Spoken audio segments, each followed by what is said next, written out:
O interessante é que nas igrejas nós pregamos muitas vezes e não concordamos com a rebelião de Datã, não concordamos com a rebelião de Absalão contra o seu pai Davi, não concordamos com a traição de Judas, não concordamos com nenhum tipo de rebelião, principalmente aquela rebelião que foi feita nos céus, quando Satanás tomou ali, dividiu o céu e pegou um terço de anjos e construiu o seu império, construiu o seu reino e que continua até hoje. Nós não concordamos com isso. Mas interessante, eu fico indignado em ver, é a falta de revelação, porque quando há uma rebelião na igreja, aí parece que não aconteceu nada.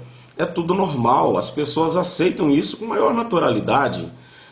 Um pastor demora 10, 15, 20 anos construindo uma igreja, de repente entra um espertinho dentro da igreja, entra um pilantra dentro da igreja e ele divide a igreja. E ele atrasa o trabalho da igreja, ele prejudica o trabalho da igreja. E numa rebelião, o que acontece? Acontece tudo de ruim: calúnia, difamação, ódio, falta de perdão, acaba com a unidade, com as amizades, destrói lares, destrói famílias, prejudica a obra de Deus, prejudica as coisas de Deus, e o camarada sai com um grupo de pessoas e se dá bem com esse grupo de pessoas. Funda o seu ministério em cima do quê?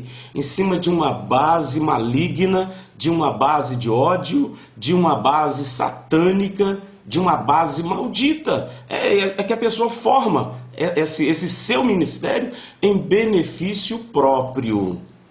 Meu irmão, você vai pregar o quê? O que essas pessoas estão pregando nessas igrejas? Estão pregando amor que não tiveram. Estão pregando perdão que não tiveram. Fidelidade, lealdade. Como é que você vai pregar uma coisa dessa? Você deu golpe no seu pastor, deu golpe na sua igreja, rapaz. Como é que você vai pregar? Como é que você vai pregar o quê? Salvação, amor. Olha, não há legalidade para pregar esse tipo de coisa, mas infelizmente nós vemos aí, olha, centenas, milhares de igrejas espalhadas por Goiânia, Aparecida de Goiânia, pelo Brasil, pelo mundo. E isso não é obra de Deus, não é obra de Deus. E outra coisa, essas pessoas se colocam debaixo de coberturas de apóstolos, de lideranças, de grandes denominações, e que também não tem discernimento de nada, porque eles não querem saber o que aconteceu lá na igreja do pastor, a desgraceira que foi feita, a miséria, a destruição, passaram como um trator por cima de tudo. E essas lideranças não querem nem saber, eles simplesmente apoiam essas pessoas, eles consagram essas pessoas a pastores e depois, mentirosamente, vão nos seus congressos dizerem: abrimos mais 3 igrejas, consagramos mais 10 pastores. Meu filho, e em cima de quê? Em cima de rebelião? Que obra de Deus é essa? A obra de Deus começa do zero, começa com o joelho no chão, boca no pó, ganhando de um a um, indo atrás do perdido. Não é dando golpe em igreja, não é passando a perna nos outros, não é enganando, mentindo, caluniando para poder fabricar o seu próprio reino. E aí você hoje está aí com um título de pastor, achando que está lá no alto, que está lá em cima.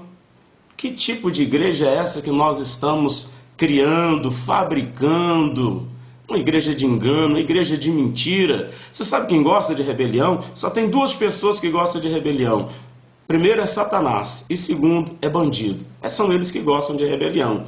Cristo não. Olha, essa igreja que nós estamos vendo aí hoje, sinceramente, é uma coisa tremendamente vergonhosa. Fica parecendo que um ministério está esperando a derrota do outro ministério para poder tomar conta dos seus despojos.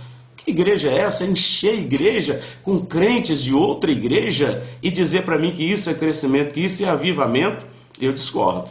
Isso não é crescimento, isso não é avivamento, isso é uma tática diabólica, é uma forma do diabo desestruturar a igreja, colocar irmão contra irmão, ministério contra ministério, e por isso há essa desunião total. E eu não vejo bênção nenhuma nisso, não vejo crescimento no reino de Deus de forma alguma. Eu vejo o seguinte: a mensagem que está sendo passada é que o pilantra, o safado, o vagabundo, o camarada entra dentro da igreja, dá o golpe da igreja e depois se titulariza como pastor e se dá bem na vida. Trabalhar para quê?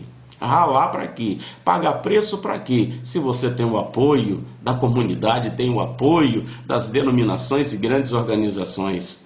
Vamos abrir os olhos. Alguma coisa está errada em algum lugar. Ninguém tem direito de destruir a vida de alguém para construir a sua própria. Ninguém tem direito de destruir o ministério de outro para fazer o seu próprio. Ninguém tem direito de rachar a igreja de alguém para construir a sua própria igreja. Isto é pilantragem, isto é roubo, você é um ladrão, você está multiplicando e trabalhando com ovelhas que não te pertencem, que não são suas, que você não ganhou, ok?